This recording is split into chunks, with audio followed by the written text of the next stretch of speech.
मला मला एक गोष्ट सांगा, कोरोनाचा कहर झाल्यानंतर महाराष्ट्राच्या ट्रेनच्या ट्रेन भरभरून गेल्या होत्या, भरभरून.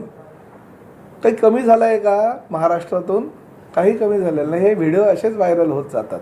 त्यामुळे त्या व्हिडिओला आणि मला असं वाटतं मराठी बोलता येत नाही किंवा मराठी समजत नाही म्हणून बाहेर जाणारे अजून कोणी लोक मराठीला मावशी संबोधणारे सुद्धा आहेत आणि चक्क मराठीमध्ये आपल्याशी संवाद साधणारे अनेक हिंदी भाषिक आहेत. त्यामुळे आणि प्रश्न पहिला असा आहे की आम्ही कुणाचीही रोजी रोटी बंद करायचा बिलकुल भूमिका शासनाची नाही, परिवहन खात्याची नाही. उलट रोजी रोटी वाढावी यासाठी प्रयत्न करणारं हे शासन आहे. त्यामुळे मला असं वाटतं की अजूनही काही लोकांनी परवाने घ्यावेत पण मराठी शिकून घ्यावेत, बॅच घ्यावे पण मराठी शिकून घ्यावे, लायसन्स घ्यावे, मराठी शिकून घ्यावे.